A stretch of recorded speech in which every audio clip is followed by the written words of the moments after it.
let's see. Let's call the meeting to order. Up first, we have the CDA Housing Forum. Ms. Smith. Good evening, City Council, Mayor. We have 3 members from the CDA staff joining us tonight. I won't do an introduction because I know in the PowerPoint they have a pretty robust introduction to who they are, who the CDA is. So the goal of the session was, point on the strategic plan was to get a housing workshop from the CDA to collectively have a discussion about affordable and life cycle housing.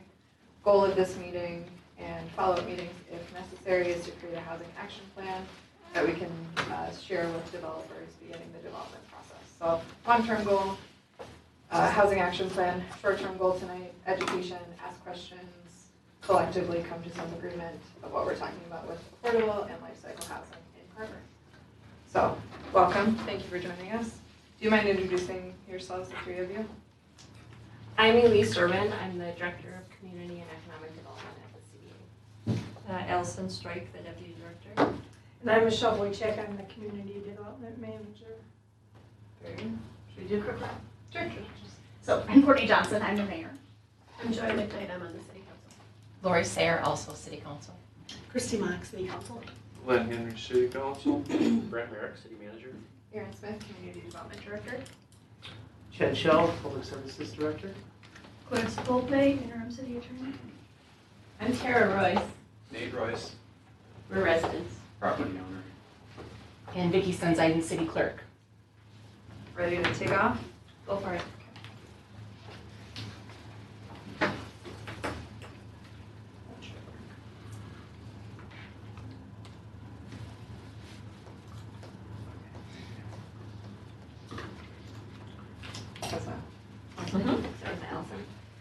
So just a brief overview of the CDA. We're a local unit of government. We're created under state statute, and our mission is to provide affordable housing and foster community and economic development.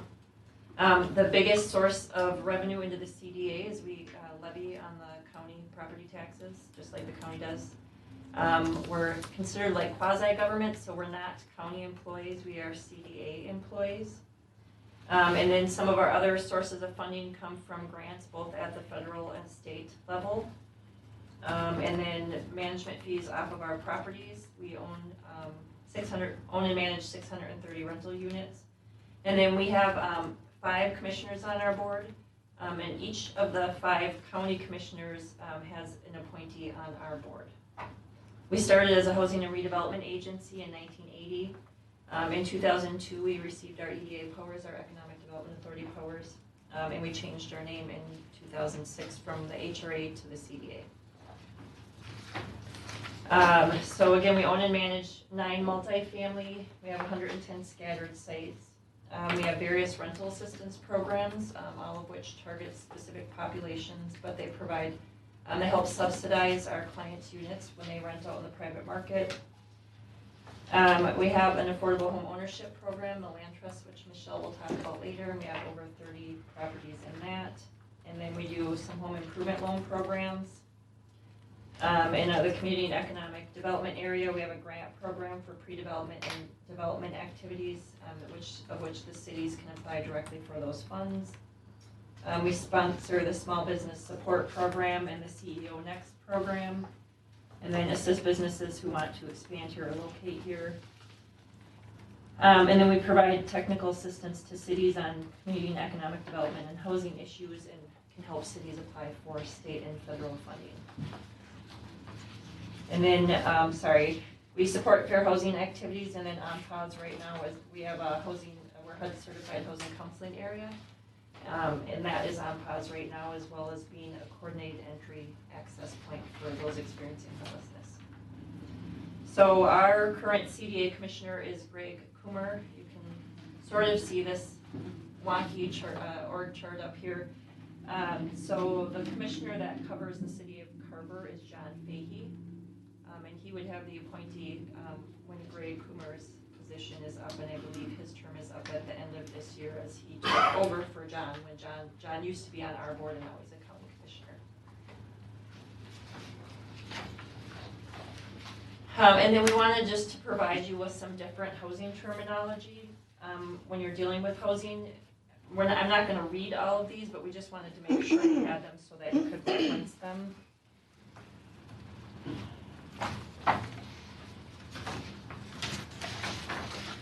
So I'll jump in next. We wanted to provide just kind of some background information about what we know about the housing in the city. And I know Aaron and staff went through that with the comprehensive plan. And so we tried to go through that and update it a little bit more what we know. But as of 2019, there was a little over 1,600 housing units in the city. Of that, 93% is home ownership and 7% is rental. I do have an asterisk by it because it does not include the latest Carver Ridge Senior Housing, which just opened in 2020. Of that, single-family homes make up nearly 90% of your community. Multifamily units are about 10%, and there are what they do consider manufactured homes. There's 4 of them here. So the rental does include single family as well as multifamily? Yes. Okay.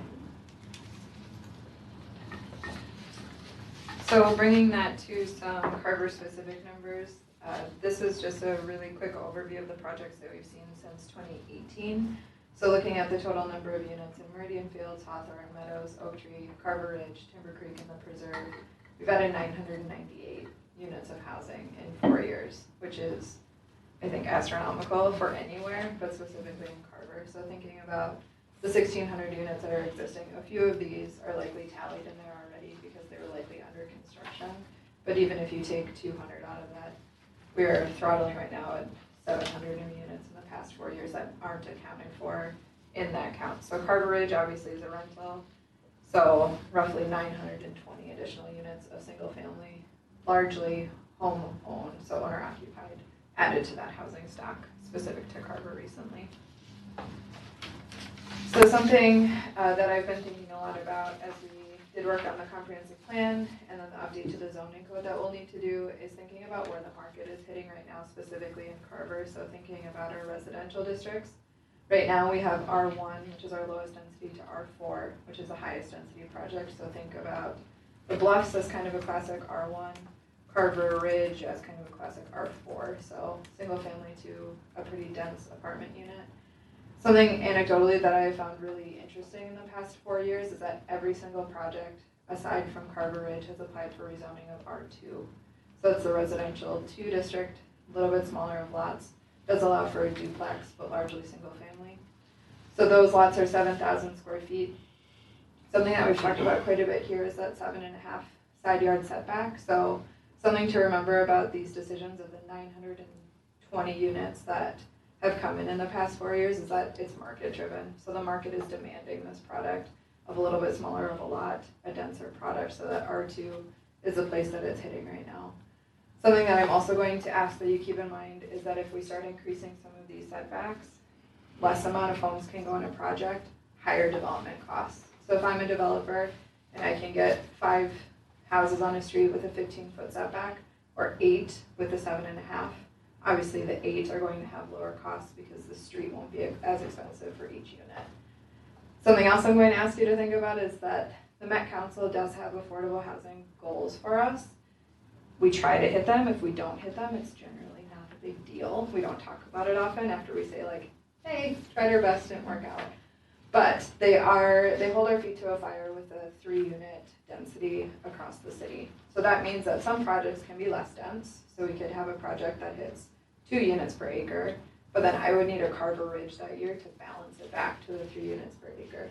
So we have some control over the things like zoning. Density is market driven, but something that we consistently keep in mind is at a staff level that we have to keep that balance all the time. So 3 units is the sweet spot that we have to hit with the Met Council, or else we start having conversations about things like our water and sewer connections. Erin, can I ask a question about the 3 units? Yeah. Is that like for the 1 year when we're planning things, or is that like it needs to be continuous? So every year I have to participate in a program called Plats and Monitoring, where I have to send in every approved plat to the Met Council, and they run our density based off that. So it's approved projects, not necessarily what we're planning for. Okay. Though in the comp plan, we do plan for areas of low density with high density, and we generally know that we'll hit about 3 if things go according to that plan. Aaron, I have one quick question too. Yeah. When we're talking about being market driven, Mhm. so it's kind of a double-edged sword because if that's all that's on the market, that's what's driving it too. So, I mean, you talk with other planners from other cities. I mean, what we consider R2 here is that what's being pushed in all like surrounding ones too, or are we just allowing R2s? So that's what we consider market driven because Right. that's what we're allowing here. I would say R2 is a really big market, and I will also say a lot of developments are driving towards a 5-foot side yard setback. So the Villa product in Meadows and Oak Tree, those both fit 5 feet on each side. So thinking about a PRD, that could be the exchange in there. So I would say the R2 district of where we're hitting right now is really similar across at least Carver County. And then, of course, the Villa market is even less than that. So there is a little bit of a difference between what we can control here and what property rights are. So you buy a piece of property, inherently you have property rights. You get to choose what you do with that property if it meets XYZ in the city code and an approved plan. So our city code currently does not set dwelling size. So some communities have things like a hardcover maximum. So you take things like the house, a driveway, a shed, and only 25% of the lot could be those things. So all of a sudden, a 7,000 square foot lot gets pretty small of what you can do if you want that third stall garage, if you want the apron driveway, if you want a sport court in the backyard. So currently Carver does not have that requirement. The only bulk regulation we have is that the minimum dwelling width is 24 feet. You have a garage with a house next to it, it's pretty easy to click that 24 feet pretty fast. But I mean, you just said 25%, that's an arbitrary number, right? Like the council could choose any Right. number Yes. along that scale, Yep. right? I will say generally communities fall with 25 in that R1 just because the lot is larger and then get higher as the density increases. So an R2 might have a 35% because the lot is smaller to allow someone to do more with their property. Gotcha. So we could think about those things if we wanted to add house minimum, house maximum, hardcover. There are obviously pros and cons to both, but a tool that we could think about as we think about this larger conversation.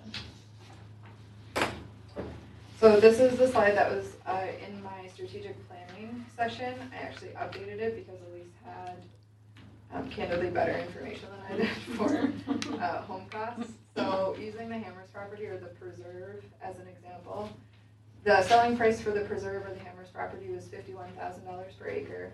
Utilities are estimated at about $1 million. So that includes the extension of Monroe Drive, which is a collector, has a little bit more required for, Monroe's the next one. Utility, so stormwater, water, those connection fees that go under the road, and then Monroe is about $1 million on top of that. So the utilities above also include development streets. So if you take that price of roughly 3.35 million divided by 68, which is the number of units, day one of not even thinking about a home, the land price there is about $50,000. On top of that, home costs obviously have increased exponentially over the past about 18 months. So originally I had about 130 per square foot. Elise had updated information that it's up to 201 per square foot. Thinking about city fees, park dedication, in the Parks Master Plan, it calls for $4,070 each unit. So $267,000 just for park dedication, which is something I think this group values, thinking about some of the park projects we have coming up. And then something that we often just know that exists but don't think about often are things like the water connection fees for the city is about $8,600, so roughly $500,000 there too. So taking all of that together, for the home costs plus the land costs, it's pretty tough to get a home for under $500,000 in the Preserve with the market conditions that we're looking at right now. So setting the stage a bit for the conversation that will continue. And that's cost, that's not necessarily the selling price. Right. That's what the developer is putting into it. Right. So just to talk about market values, and I'll put an asterisk on this one as well, these aren't numbers from Carver County, these are numbers from the Met Council who monitors all that. We weren't able to get that information in time. But you can see, so the city of Carver market values are that light blue on the far left, and then Carver County's the middle, and the 7-county MSA is the one on the far right. So if you look at market values from 2002, 1990 is included in there, but that's more just a set of baseline over the past 30 years. A city of Carver's market values have increased in 20 years 121%, while Carver County's market values have increased 84%, and the Twin Cities metro area have increased 82%. So to kind of give you an idea of what those numbers that you're seeing. And so we took some time to look at some sales data that have occurred from January 1 to June 11th. So there were 92 sales in the city of Carver during that 5.5 month time, with 58 being new construction and 34 being existing homes. 58 of those sales are, go back, that's about 17 per month, just to kind of give you an average there. 81 of the sales were single family and 11 were townhomes, so you can kind of see that percentage breakout. I'll jump to the chart on the right before I go down to the kind of the bottom two, but you can see that $201 per square foot that Aaron just talked about for the new existing homes. It's a little less at $163 per square foot. And then you can see some of those per square foot differences in single family versus townhomes. I will bring to your attention there were 4 units sold at prices less than $245,000. 2 are single family, 2 are townhomes. That's a significant number because that's what somebody at 60% of area median income can afford.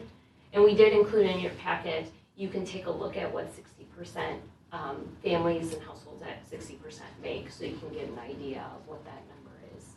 And then 8 units total, for those 4 units plus 4 additional units sold for less than $316. And again, that's what's affordable to somebody at 80% of their median income. Can you confirm that 8 again? Was it 4 plus an additional 4? Yes. Mm-hmm. Thank you. So 1 additional single family home and then 3 additional townhomes. And so then looking at your existing housing stock, again, this data came from the 2019 housing assessment done by the Met Council. And we look just particularly at the affordability of the units. So for those folks making 30% of area median income, so what we consider very low income, there's 24 units available that can be affordable to them. And then you progressively see those at 31 to 50, 51 to 60, and then 61 to 80%, there's 39 units. Something we'll talk about a little bit more is affordability, and what does affordability mean on a household by household basis.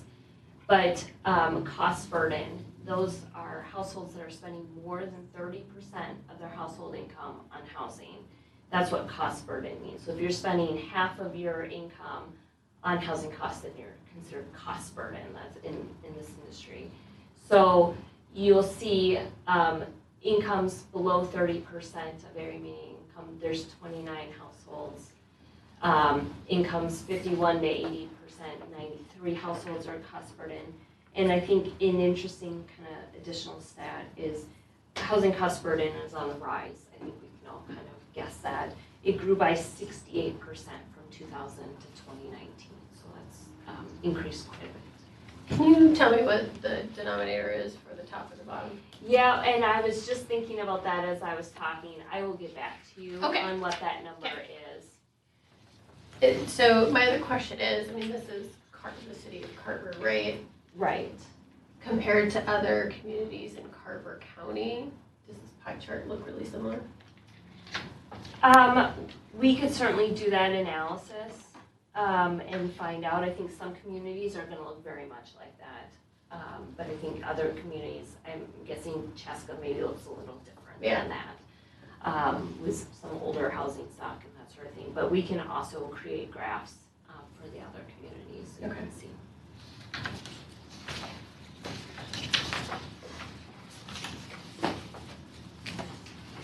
So why affordable or life cycle housing? It supports people who want to live and work in your community. It allows them to live in the community. It allows safe and affordable housing for families and children. It allows persons to afford more permanent payment and housing affordability, and it creates a sustainable community with income and age diversity. So a family of 4 making $1,700 a week can afford a housing ratio of $2,200 per month, which is principal, interest, taxes, and insurance, homeowners association dues. So, and then a family making $1,024 a week can afford $1,330, which once again would be rent or principal, interest, taxes, and insurance on payments. And then we also, do we have the cost of living chart in the handouts? I don't, but I can send that to Erin as well. I was just gonna add something, going back to the beginning of that slide. So when you hear like housers in the room talk about affordability, we're really talking about targeting households generally below 80% of AMI, area median income, 80, 60, 30. Typically in our home ownership, we're talking about 80%. We may go up a little bit higher. But so HUD's definition of housing affordability, just like Elise said, it requires a household does not pay more than 30% of their income towards their housing costs. So I want people to understand that that means it's scalable. Like you can be living in a $500,000 house and you can still be cost burdened because you can be paying 50, 60, 70% of your income towards your housing. But when we talk about it, we're really talking about targeting like the lower income households and having housing that is affordable to them so that they're not paying more than 30%. And I'll just add, the numbers that Michelle was just talking about, the $1,700 a week, that's what somebody in Carver County who's working in the construction industry makes per week on average. And that number is by deed. They do a quarterly survey of all businesses and what are their wages. And then the $1,000 per week is somebody who works in professional and business services. And then additionally, if you work in leisure and hospitality, you're making about $394 a week.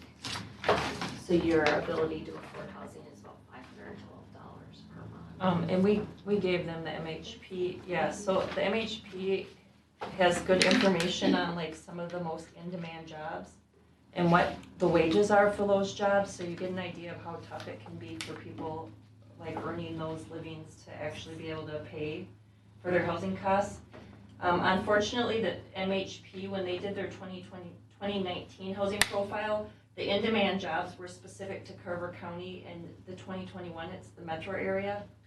So I've asked MHP to do an updated renter snapshot for us specific to Carver County, and that would then the information on like the most in-demand jobs would be specific to Carver County.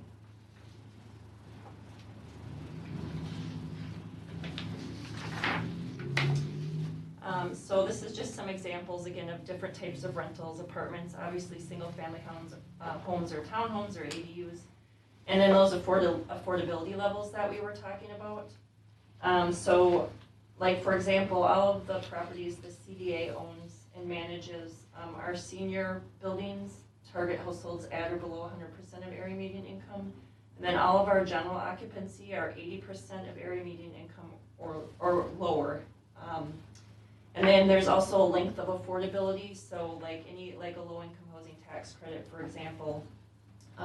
One of our newest projects that I'm going to talk about a little bit later, some of the things that people are trying to do to get those deals developed is we agreed to do our affordability period for 40 years.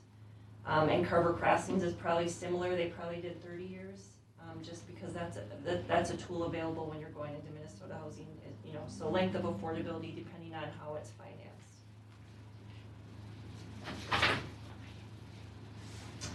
And then again, here's some of the different tools and policies and financing to support affordable housing units. And then I have some different cities that are doing some of these if you're interested, and looking that up, or if you want us to get you more information on a specific tool. So the city of Crystal is doing ADUs, Minnesota Housing, the CDA, Ron Clark Steel, Carver Crossings you have. Tip or abatement, Chanhassen.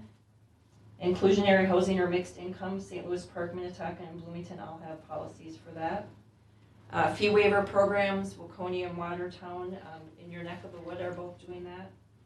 Rental assistance, we have the CDA. Livable Communities Funding, Chaska, Norwich, and America. And our Community Growth Partnership Initiative, Carver, Chanhassen, and Waconia. And then the EDA or HRA levy, Watertown does that in Carver County, and then there's also Minnetonka and St. Louis Park. So if there's any interested in specific cities or any of those, we're happy to help collect that information. Does anyone have questions what any of those are, how they might apply? The housing revenue bonds, can you explain that a little bit? That's gonna be one I'm gonna have to get back to you on. Okay.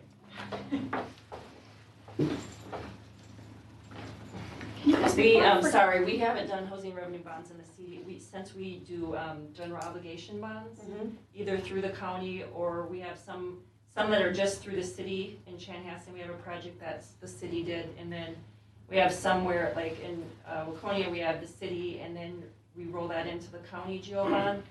We haven't done housing revenue bonds in quite a while, so I will get back to you. Well, is it not relevant to Carver County then itself? It could be. It could be. Yeah, the CDA, we used to do housing revenue bonds, we just haven't in a while, so I want to just make sure I give you accurate information. Sounds great. Before I forget to ask, can you guys send us your deck with the notes? Yeah. Definitely. I appreciate you holding some stuff back, but it's all really, really good stuff, so I want to be able to reference it. Definitely. Thank you. And accessory dwelling units, is that like mother-in-law units? Some people call them that, yeah. Okay. Yep. So a note about those, it can be in your home, so it could be like a basement with a separate unit, or it could be detached, so if it was a garage with a loft above. A couple years ago, there was a pretty big push for something called the granny pod, where you could park a temporary ADU somewhere on your lot to allow you to care for someone who needed like medical, if your parent was moving back to your property. It could have been a granny pod, so they come by different names and they look different, but could be an option. But if you look at other areas around the country, accessory dwelling units, the mother-in-law units, they're not that uncommon. You know, it's just not as common maybe here in the Midwest, but I've seen it on the coast definitely. Well, and I specifically noted the city of Crystal. I mean, we do think about the city of Crystal having that, but they've done a lot, and I don't remember what the statistic is, like 30 to 40% of their units there have some sort of accessory dwelling unit with it. It's quite high, and so that's why we included that particular example of a city that's really utilizing that. And of course, I would say with all of these programs, there probably are pros and cons. Con maybe for the ADU is that Airbnb is a pretty hot market. So suddenly 10 people in a neighborhood have a great tiny home in the back of their property, but they're able to rent it out and make a huge profit instead of keeping it an affordable unit for a family member or a member of the community. And on the positive side, you don't have to pay for grandma to stay in an outrageously expensive place. She can see your property and you check on her every day. Yep, definitely.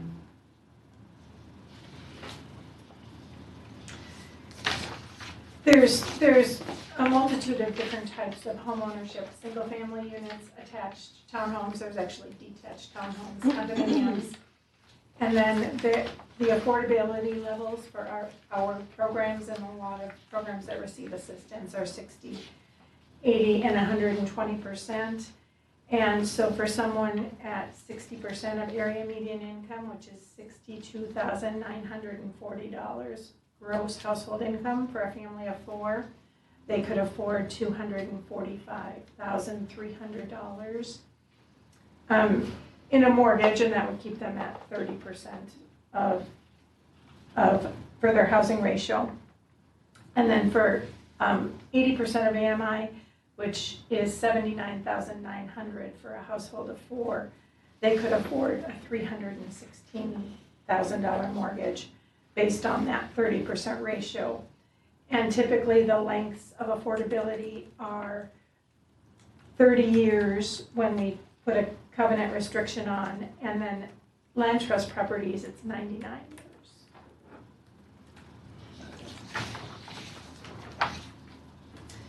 And then in home ownership, there's different tools also, and we have a list of those and cities that are doing them. So there's TIF abatement, which Chaska is doing, inclusionary housing, mixed income, St. Louis Park, Minnetonka, Bloomington, fee waivers, which Allison talked about, Waconia and Watertown, livable communities funding for land trusts, and then community growth partnership initiative, which is in Chaska, community land trusts, which are in Carver County, suburban Hennepin County, Minneapolis, Rondo and St. Paul, and there are some other communities outstate that are doing them. Employer-assisted housing, housing rehab programs in Watertown and Minnetonka, housing improvement areas in Minnetonka, Hopkins, Brooklyn Park, and EDA HRA levy in Watertown, Minnetonka, and St. Louis Park. So Aaron alluded a little bit to, the Met Council and affordable housing goals. And so a lot of this information comes from their housing plan that they developed as part of the comprehensive planning process. But each community in the metro area is given a number, and that is the need of how many housing units should go into that particular community in order to meet the needs of the entire metro area. So the numbers you have here on the screen are specific City of Carver numbers. So over the next decade, 2021 to 2030, they are looking at the need of 528 new affordable housing units at those particular income levels. After they set the need, they set goals for every community. And so again, they're aspirational, but try and make it a realistic number. So it's usually a lower number than that particular need. Those again are set every 10 years after the comprehensive plan is done. It's not associated with the comprehensive plan or the Land Planning Act that the Met Council oversees, but is separate. And unlike density, they don't hold your feet to the fire, but it is something that helps you kind of jumping into the scores. They make you report on it every year. How are you working to meet those goals? What sort of policies and programs are you doing? That helps you then get a higher score when you go in and apply for Met Council funding. They look at how you are doing, how are you are looking to meet those affordable housing numbers. So impact on affordability. So city policy and city code can play a big deal on the impact of affordability in your community. I listened to your meeting a couple weeks ago to get a flavor, and I heard some of the conversation, and there are things you can do besides just an influx of money to make it happen. And so we tried to outline a little bit here what some of those possible ideas could be. So Aaron talked a little bit about density and what density does on that per unit basis just for the developer's cost. And the developer is known for passing those costs along to the consumer in the end. Fees, city fees can have significant impacts on the affordability. Those SAC and WAC fees, sewer and water fees can have a big impact. You saw some of those numbers, you're talking $10,000 per unit on that. And building permit fees too, that's something that can play a role. Now I know communities, I've worked in a local government community, I know the impact of what those building permit fees do. They allow you to pay your staff to go out and do inspections and that sort of thing. So there are trade-offs with all of these. Zoning code can impact affordability. There are some kind of simple changes, and I don't know your zoning code inside and out. Something that can be done is do you have to have a garage every time you build a home? Just taking out the garage can cause add affordability to the unit. Allowing for accessory dwelling units so that you don't have to pay for your parent to be at some high cost $3,000 a month or whatever it costs these days to live in let's say senior buildings. Or maybe they rent them out and they are able then to help pay their mortgage with that. Minimum lot sizes, again, that relates back to Aaron. And then proof of parking, that was another one we'll talk about in a particular example that we'll give. But if you don't make, and this is in particularly true with multifamily developments, if you don't make them build all the parking, and you make them show that we have proof of parking, we could build this much parking if we needed to. That's another, because a parking stall, I don't remember, like $10,000 for a surface parking stall, I think, and $30,000 for an underground parking stall. I mean, it's crazy how much some of those numbers add up to be. We talked a little bit about affordability covenants and inclusionary housing. Some communities like Minnetonka just have a policy in place saying, if you come in and you have a multifamily and you're looking for a comprehensive plan change, we want to see X amount of affordable units. And we're not necessarily going to give you money to do that. Bloomington and St. Louis Park are other communities that are doing that. You're starting to see some communities actually require it as part of city code. And then just another impact on affordability is expediting permit review, whether it's for entitlements or whether it's for building. I mean, if you think about it, what's happened to lumber prices in the past 6, 9, 12 months? They've increased drastically. By being able to expedite, they might be able to order that lumber sooner, and it might be, a little cheaper to be able to do that. So those are just some things that communities are doing around the metro area that don't necessarily require money out of your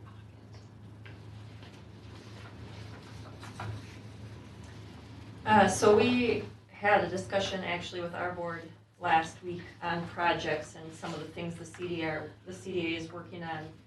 So I'll just give you a little bit of an idea of, just from an affordability standpoint, some of the things we're talking about right now and working on. So Trails Edge South, that will be new construction. We're hoping to close on August 17th.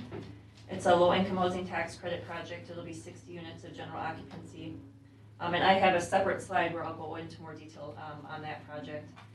And then at the end of September, we're closing on 3 rural development properties, so 2 buildings in Watertown and 1 in Mayor Elderly, so it'll be 42 units total. And rural development's through the USDA, so it's just lower. It's the average income for those 3 properties is about $17,000, so we're talking about extremely low income households. And we'll be doing about a $1.6 million rehab on those properties. They were all built in the 80s and not really had any updates since they were built. So that's part of our preservation of affordable housing. And then future projects. So when we went in for funding for Trails Edge South in 2020, we also submitted for Trails Edge Senior in Waconia. That's 60 to 76 units. It's on the parcel adjacent to Trails Edge South. And then we also went in for Carver Place and Carver Oaks Senior, and that's on the parcel of land we still own next to Carver Crossings. And that would have been 103 units, 40 senior and 60 units of general occupancy, and they would be connected by a shared common space, which we thought was very unique to have that intergenerational living. And we're in discussions right now about whether or not we are going to go back into Minnesota Housing in 2022 to apply for funding to develop that project. And then we also own about 23 acres of land in the city of Watertown. And that's slated for both, the majority of it is slated for single family homes, so some slab on grade, twin homes, townhomes, and then some of those home ownership we would bring into the land trust. And then about a 50 unit senior rental complex at the parcel of land closest to the highway.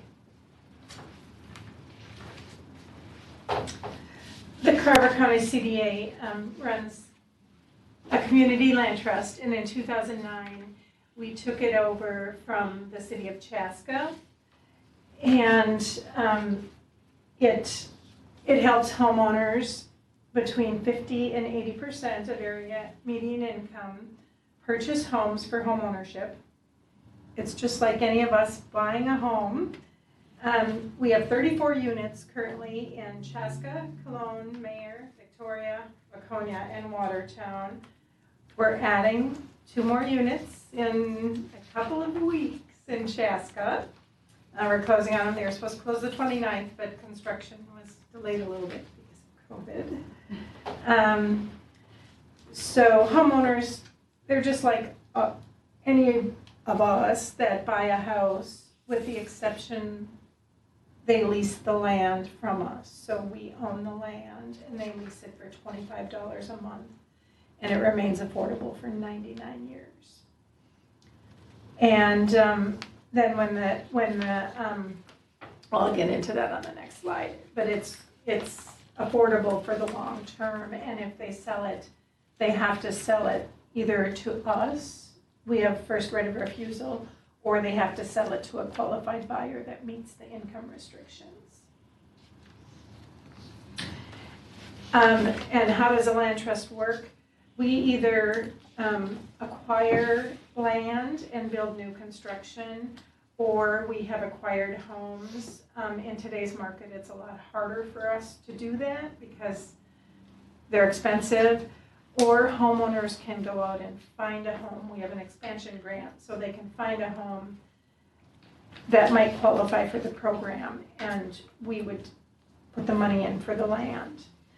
And then an appraisal is done by an appraiser valuing the land and the home or the improvement as it's classified, so it's the home, the garage, anything on that land.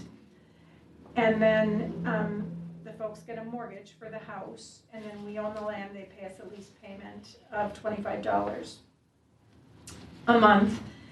And if they decide to sell, we have first right of refusal to repurchase it and resell it, or they can sell it to a qualified homeowner, but there has to be a new appraisal done to determine the value of the home, the improvement, and the land.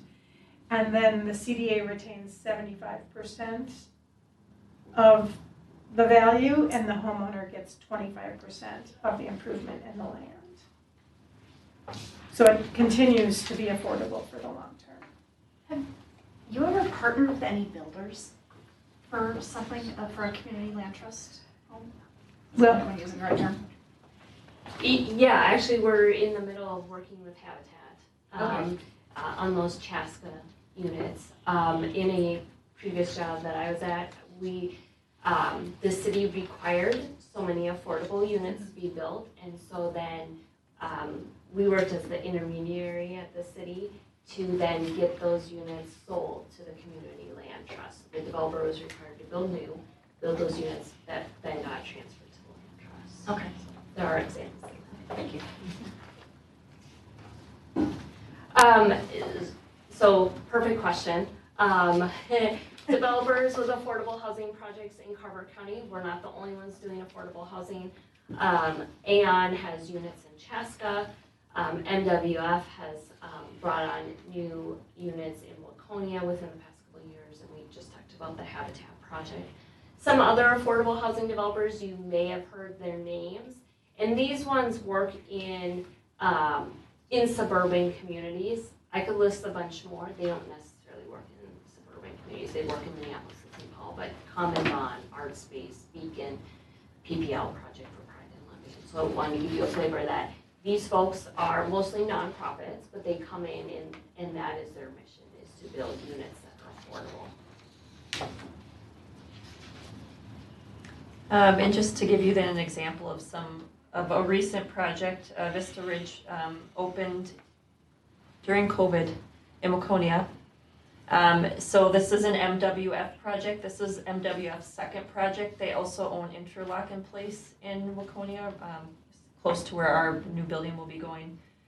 So they have 52 units. They're all affordable to households at a maximum 60% AMI or below. So everybody earns 60% of area median income or below. They have 4 units for homeless, for long-term homeless, and 4 units for people with disabilities. And those 8 units target households at or below 30% of area median income. This project, for funding, it had 9% low-income housing tax credits. The city did tax increment financing, and they also did the trunk fee waiver. And then as Elise mentioned, they did the proof of parking. So they built what they thought they needed, and then they just had to show the city that they have the space to be able to build the rest of the parking if they determine that they need it, which again, as Elise said, can save quite a bit of money in your construction costs. And then Trails Edge South, which is our project that we're hoping to break ground on in August. So again, it's 60 units. All of our units are affordable to households at or below 60% of area median income. We have 4 units for high priority homeless, 4 units for people with disabilities, and those 8 units are funded through what's called housing support. And so case management comes along with those 8 units.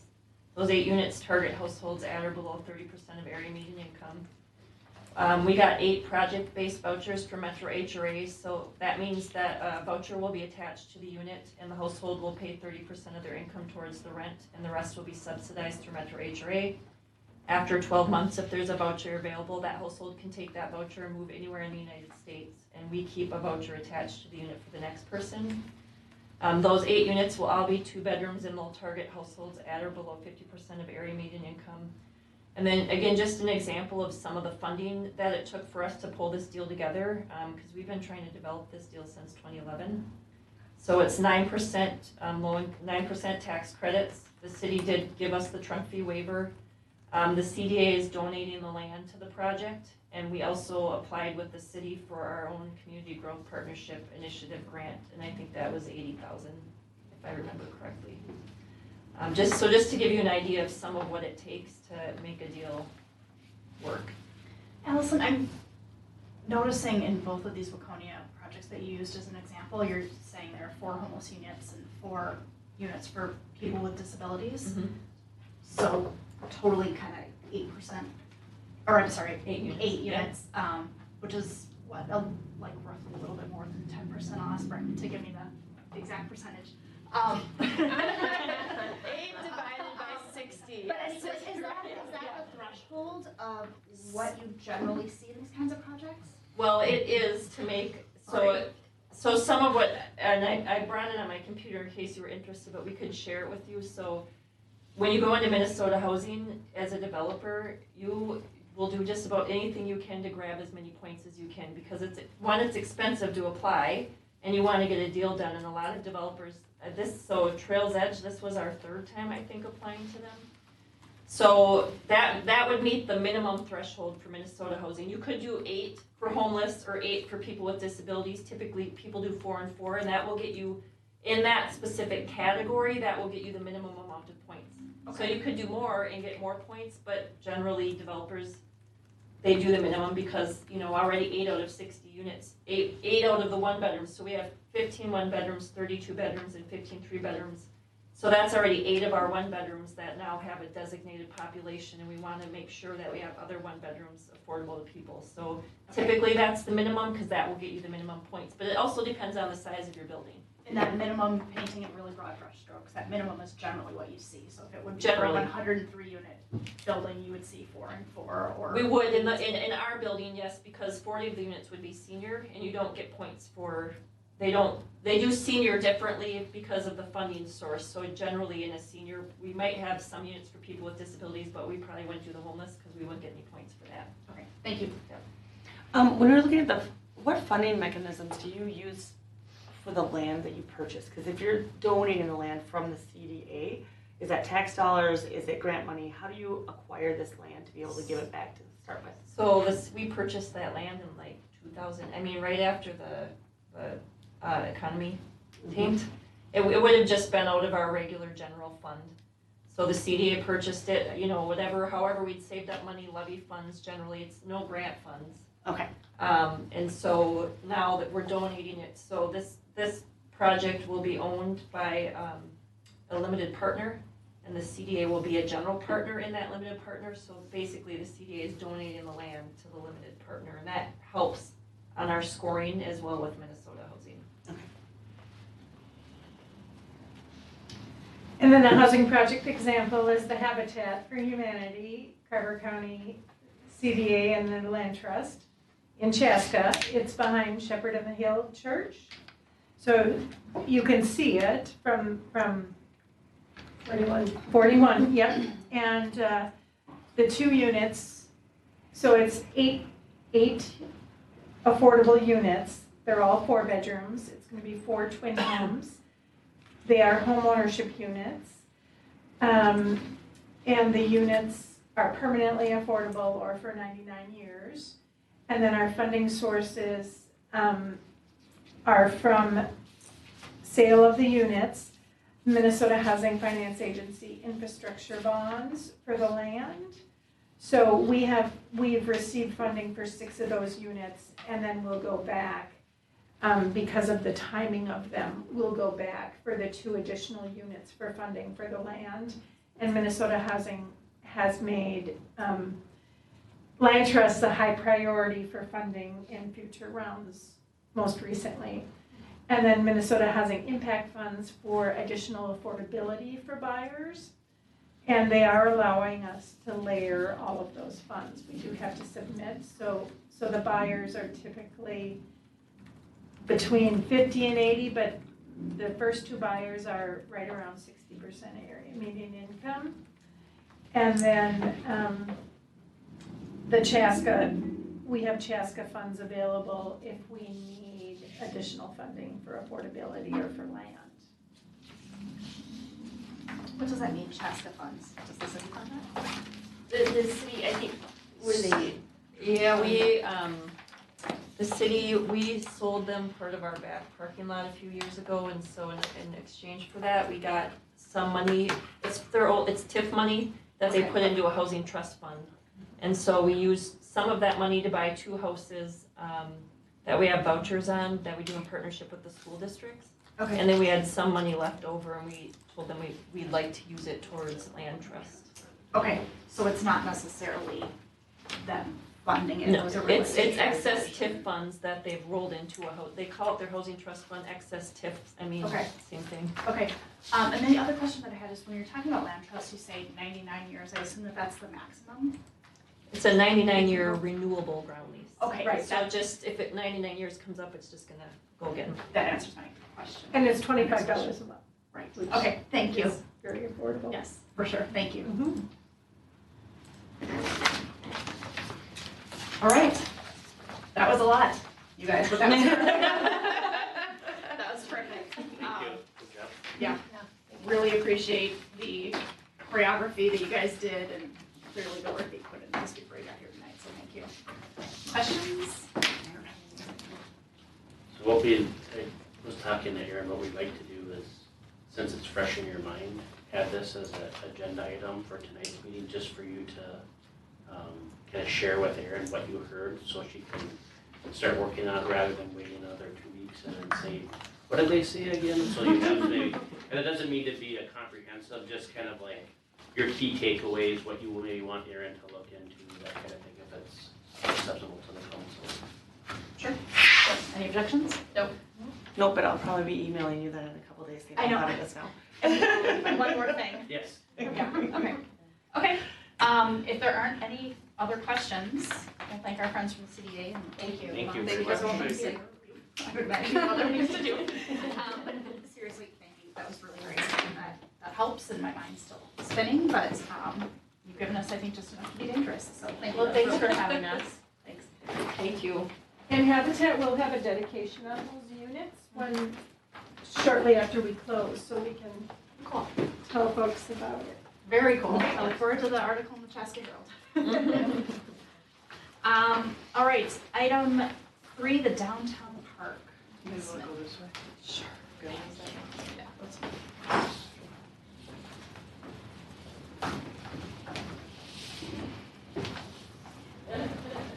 Okay, thank you, Mayor and Council. Tonight we are circling back on a project that we've been talking about for about the past 18 months through the Parks Master Plan and then the strategic plan. So wanting to collectively have a conversation about the park that we have slated right now for downtown, where the existing public utilities building is, formerly the fire station, formerly Cindy Monroe let us know on Thursday night at Planning Commission, it was an old county building. They were the ones who constructed it on County Route 40, so county building, fire station, public utilities building. So through the Parks Master Plan, when we worked through the Parks Commission and the community survey, there was a pretty hot topic of having a splash pad downtown. So we've had a downtown plan adopted for this parcel for a while.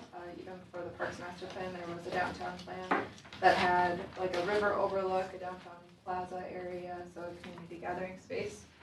So through the process of working through this rendering, thinking about this project, going through the strategic plan, and then the past about 6 to 12 months, we've had a lot of conversations about this park, and a lot of those conversations have paused us to reflect a little bit, to think about this space, refine it, work with the Parks Commission to think about this space a little differently.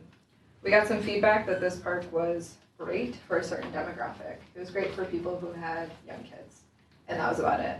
And that maybe is not what we're looking for in the downtown when we're hoping to pull all people from Carver to have a space to come and have community space. So through some refinement, working with Bolton and Mink and the Parks Commission, we've come up with an updated design for the park. So I want to talk through some of the enhancements that we've added, get some general feedback about it. So I'm going to start kind of top down. You'll see along Main Street that there is a bay for food trucks. So something this group has talked about a couple of times is, where do we want to fall in the food truck business? Do we care? Do we not care? Where should they be? So having dedicated space for food trucks, that would allow them to enter the community and have some space for tables. So you could come down, get dinner, have a spot to enjoy a meal with family or friends. And then the big change to the park comes south of that, where we have added a pretty large community gathering space. So thinking about this space for different uses at different times. So performance spaces, if there was a concert, so if there was music in a park, could be used for like yoga, any fitness classes. This area largely could be used for the farmers market, which started at now in community park. So having some casual community space that could be used for several different uses. We also got excited about its relationship to Church by the River at that point. So could a performer or a band use that as kind of a staging area to cool off, use restrooms, have some space there. As I think we all know, Church by the River is largely underutilized right now. It's not rented very often. It's used by I think the AA group, but that's about it for a consistent rental. So how can we use that to our benefit? Brent and I often also talk about kids' birthday parties. So if you have cake and presents inside and then release the kids to go play the splash pad while there might be some music playing. Or lovely outdoor weddings. Right, yeah. Kind of sounds It like could the be perfect rented, day. like just like any of our other facility spaces. Right. Okay. Yep. Got it. The splash pad is now part of the park, but not the only part of the park. So we like to believe that it's drawing other people into the park. Something that I think is just fun and casual are some permanent Adirondack chairs in that area. So if you come down to the park, if you ride your bike and you want to grab ice cream or coffee, you could find one of the Adirondack chairs to hang out in. We also have thought a lot about permanent yard games. So you'll see behind the church, this obviously would require moving the community gardens, but permanent cornhole, permanent ping pong. We had a discussion with the Parks Commission, like, how do we keep supplies there? So that's something we'll need to figure out if it's like a locker system or some type of rental. Keeping, obviously, the important tugboat in that park. And then the parking area obviously has double bay parking for times where it's just being used for casual space. But thinking about it, if we wanted to close it off for a farmer's market, we also thought about closing it off for steamboat days, so to have kind of a kid zone in this area. So if we put the bounce houses, everything kind of tucked in this area, it's another space. We are talking about the building in the center there for changing rooms and concessions, looking like a historic train depot, so pulling some of the important history back into the park. So features in the splash pad continue to be historic, so there's like a water tower in there. The bridge entering the park will resemble a historic bridge, and then potentially a depot concession stand.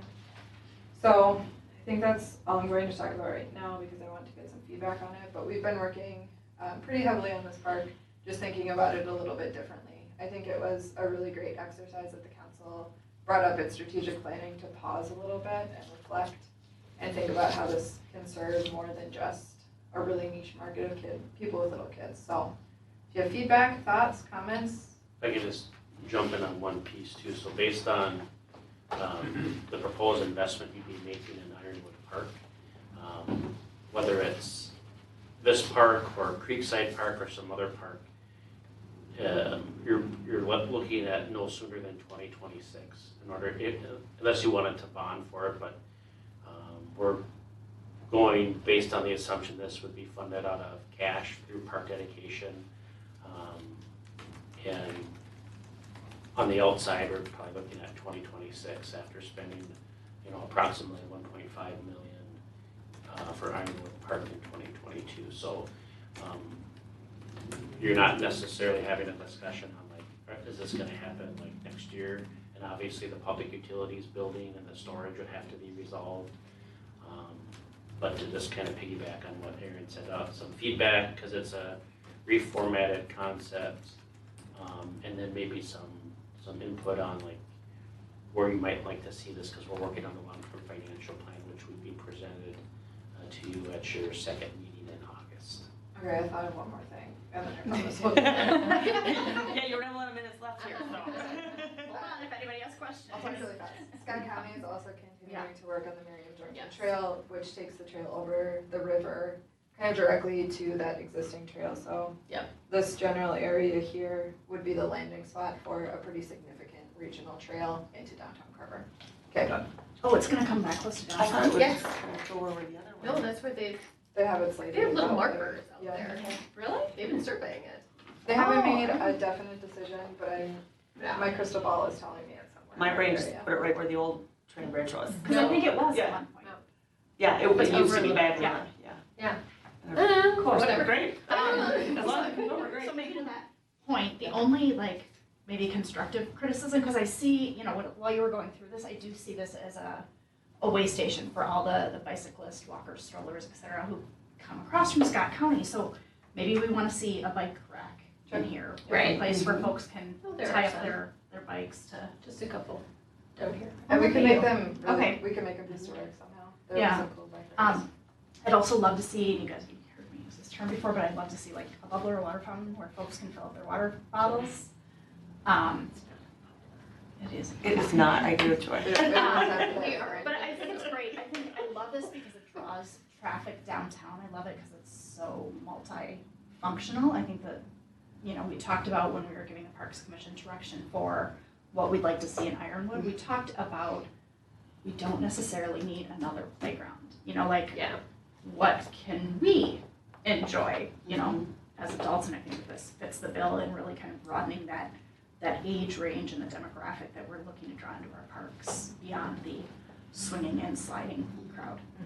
I'm so, sorry, Joy, but I'm so happy with what this looks like. I have comments, Joy, you can go ahead and go first. So I think this here's is my couple, great. two points. I'm impressed with the number of parking here. This adds a lot to downtown, which I was very pleasantly surprised to see.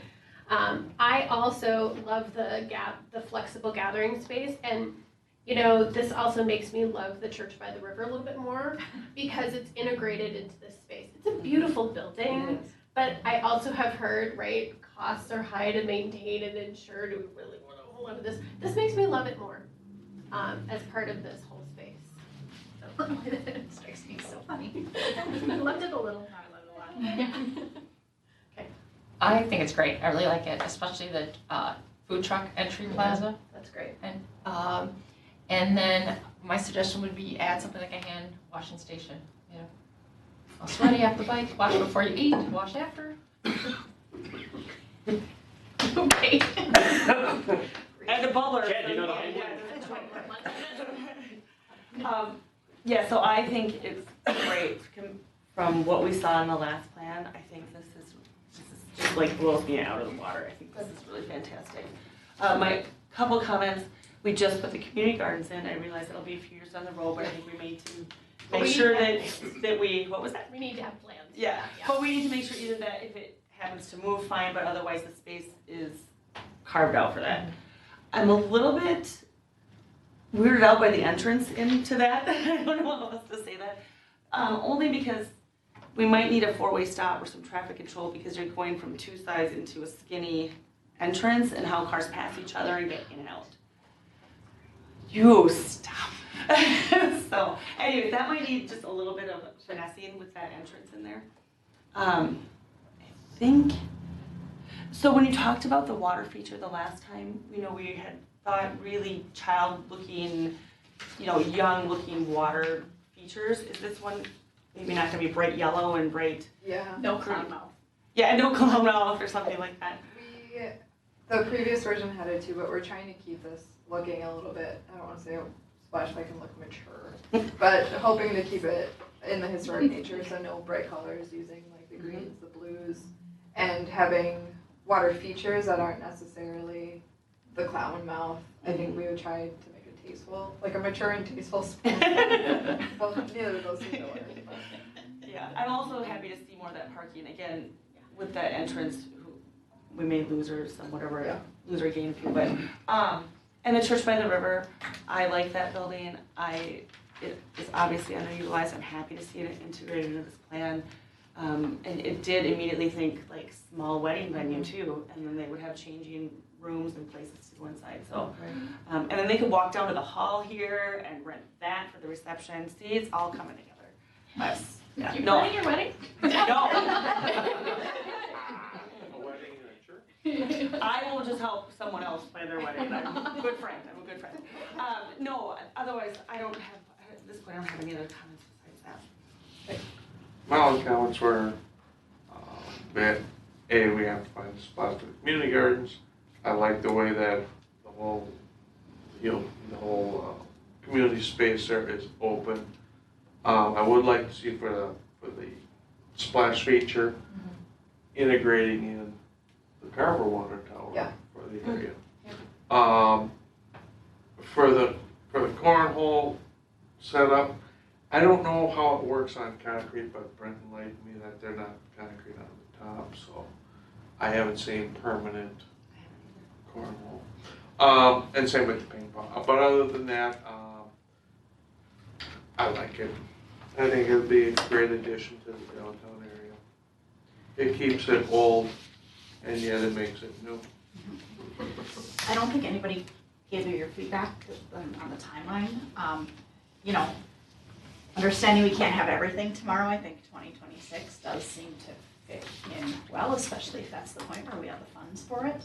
Because understanding, we're looking at the public services building in 2024, correct? That's the current plan. I was just sitting that to, like, you'll see the whole thing in August, but I just wanted to, we have some guests and then like people that are watching it want people to think that, like, for example, I think although well-intentioned, our friends, our real estate friends on the block, like, have their own newsletter and it said like splash pad coming to Carver. And I think that may hit some people, like, next summer there'll be a splash pad, and so I'm just trying to, set expectations. After being married for 18 years, that's a critical visual expectations. Yeah. So I think that does seem to fit into our cadence kind of, as we're falling into projects every other year. So I think 2026 sounds fine. Because you said any earlier, we have to don't be bonding. Yeah, don't focus on the year, the number yet. I was setting the stage. I think the critical part is, like, it feels like this is the priority over Creekside Park. Yeah, I would agree. Okay. Yes. And then so you'll see the plan in its totality, and then we can move pieces around based on you seeing all the numbers and how it fits with everything else. Okay. Great. Any more questions, comments? Did you get what you need from us? Yeah, and thank you. It was a good push, I think, to make this a better product. And no, thank you for taking this back to the planning commission, or the parks commission, excuse me, and getting this going and helping them with the ideas too. Can we move you to the meeting? City manager's report? Can we just kick that to the Sure. meeting? So we'll kick council requests to the meeting as well. Sure. With that, I would entertain a motion to adjourn. I'll make a motion to adjourn. Got a motion by Councilmember Mock I'll second. and a second by Councilmember Sayer. All those in favor say aye. Aye. Opposed, same sign. All right, motion passes and we are adjourned.